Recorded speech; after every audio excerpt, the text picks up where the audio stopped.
Hi guys, how are you doing today? I'm doing great. And since it's so pretty out right now, I decided to do my story outside. And I'm going to read you the book, The Berenstain Bears in the Messy Room. I wonder what's going to happen. Who has a messy room? It's by Stan and Jan Berenstain. From the outside, the Bears' treehouse, which stood beside a sunny dirt road deep in bear country, looked very neat and well kept. The flower beds sparkled with red, yellow, and blue tulips. The woodwork was freshly painted and in good repair. The grass was cut and the vegetable patch was properly weeded. Even the bird's nest that perched on one of the tree branches was well trimmed.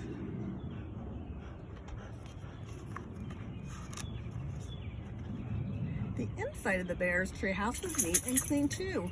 The pictures were straight, the piano was dusted, the kitchen was spick and span. Even the basement was neat and clean. And if you think it's easy to keep a treehouse basement neat and clean, well, you have to try to do it. Look at the floor is dirt, so that would be really hard to keep clean. Yes, the Bears' treehouse was a lesson in neatness and cleanness, except for one place. Brother Bear and Sister Bear's room. It was a mess. Oh, yikes. A Dutch catching wall-to-wall, helter-skelter mess. It says, closet open at your own risk. Half-dozen jigsaw puzzles gathered dust in one corner of the room. A group of brothers' dinosaur models collected cobwebs in another. Sister's stuffed animals were everywhere. As well for the cub's big storage closet. Well, just be careful how you open it. Uh-oh, Mama Bear's gonna open it. All the toys came out on Mama Bear. Oh no, hope she's okay. It wasn't that brother and sister were naturally messy. They tried to keep their room straight. They made the beds most of the time. And they swept and picked up once in a while. The trouble was that when cleanup time came, they spent more time arguing than cleaning. How am I supposed to sweep the floor with your dumb dinosaur toys all over the floor? Argued Sister. They're not toys, they're models, and don't move them. I'm working on to set up a Palestine age, Brother protested. Palestine schemacine, shouted Sister. Not only was Brother and Sister's room a mess, but Brother and Sister were getting to be a mess too. Always arguing about cleanup chores instead of sharing the job and working as a team.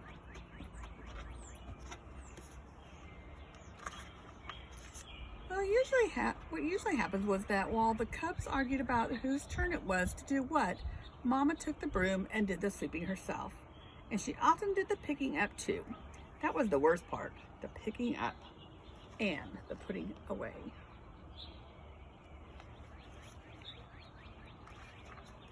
Well, the mess just seemed to build up and build up until one day, maybe it was because Mama's back was a little stiff, or maybe it was stepping on Brother's airplane cement, or maybe she was just fed up with the messy room. But whatever it was, Mama Bear lost her temper.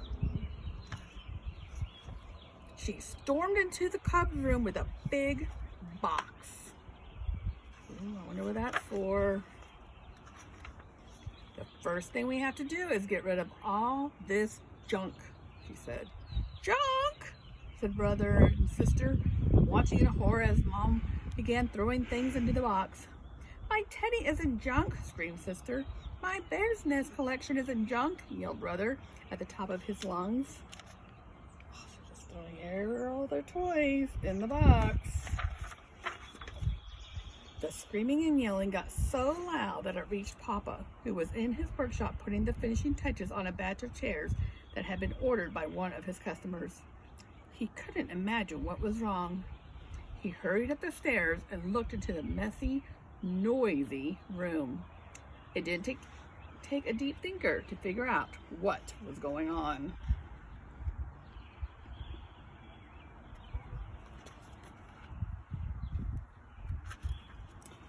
Quiet! Papa got Mama's and Cub's attention and called a family meeting right then and there. Now, the mess has really built up in this room, he said. In fact, it's the worst case of messy buildup I've ever seen. And it isn't fair, he continued. It isn't fair to your mama and me because we have a lot of other things to take care of. And it isn't fair to you because you really can't have fun or relax in a room that's such a terrible mess.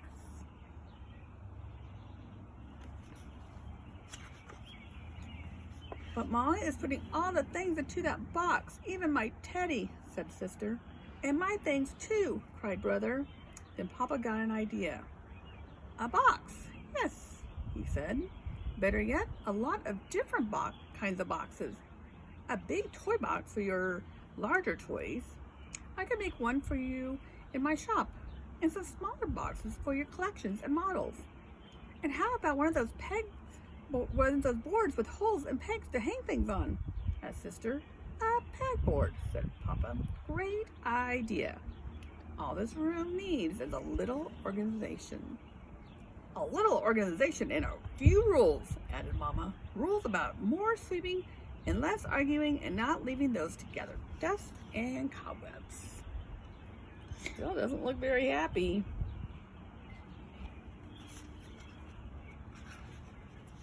Papa set to work making a fine big toy box and a large pegboard, while the Cubs and Mama sorted out toys, books, games, and puzzles and put them into boxes that fit neatly into the closet. Every box was clearly labeled. Toy box, pegboard, and all the boxes, all their toys in it. Some of the Cubs' things did end up in Mama's big throwaway box. Not Sister's teddy, of course, but some of Brother's bird nests, the crumbly, falling apart ones. It was a very big job cleaning up all that messy buildup. But after a lot of straightening up and putting away, the job was finally finished.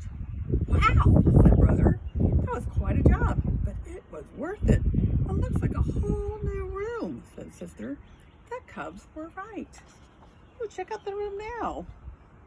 The pegboard and their toolbox and everything. Look, everything's all clean and has a home for all their stuff. And Papa had been right too. It was so much more enjoyable to live in a neat, clean, well-organized room, and so much more relaxing. It wasn't as exciting to open the big storage closet now, but it was much more practical and a lot more fun.